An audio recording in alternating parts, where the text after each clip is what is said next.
Sri Lanka's economic crisis is measured in endless queues.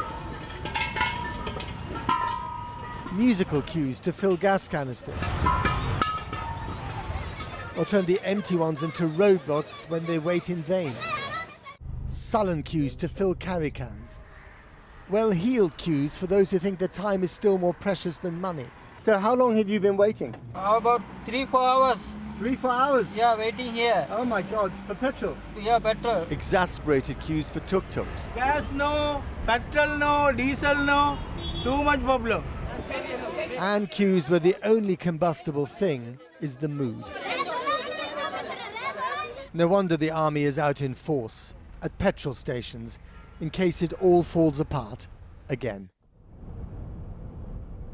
After scoring half a tank, we drove to the southern tip of Sri Lanka on a brand new motorway, empty even in normal times because only very few can afford the tolls.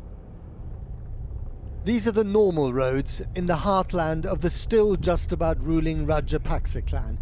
Here you get the existential measure of this crisis by spending some time with Arya Ratna and what used to be his paddy field and what should be his 8-foot banana plants. Should be this tall, and now it's this tall. So these are the beans. This is pathetic, isn't it? And how big should this bean be? It's about that. So he's got no bananas, the beans are puny. Is there anything healthy that's growing here? Not this year. But this is no biblical plague, this is not climate change, this is simple but devastating economics.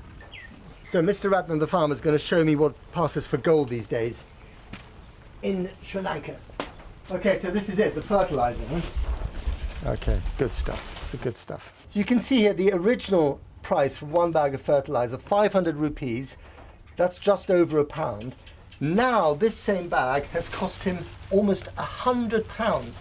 That is a fortune for Mr. Ratnam. It's unaffordable, and that is the reason why his farm is doing so badly. And remember, this story, this bag, this situation is replicated all over the country thousands of times.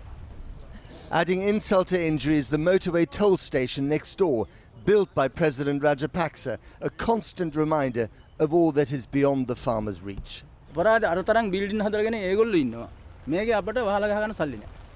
During elections, Mr. Ratna used to campaign for the Rajapaksas. Now he hates them and wishes that he could be with the demonstrators in Colombo. As night falls, the power cuts kick in. And in Tengal, where the Rajapaksa clan have their ancestral home, we came across the patriarch of the family, just not how he would like to be remembered. Someone has been decent enough to cover him up. Ah, there we are. The man's head. How the mighty are indeed fallen. And this is how he fell a week ago in his own stronghold. The angry mob pulled him down and cheered. This would have been unthinkable until very recently. Perhaps the almost feudal bonds of allegiance have been broken.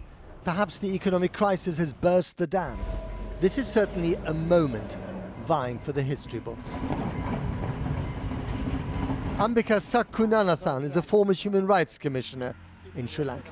We have people who have been suffering due to the economic crisis, and for them, I suppose, if the gas, the fuel, the kerosene shortages, they are dealt with, then they will probably stop protesting. But there are several others who won't, because their demands are also for the president to step down. There are others who have been protesting for a long time, like the people in the north and the east. Yeah.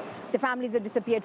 They're not going to stop, because their protests are about also accountability for human rights violations. And that culture of accountability just doesn't exist here.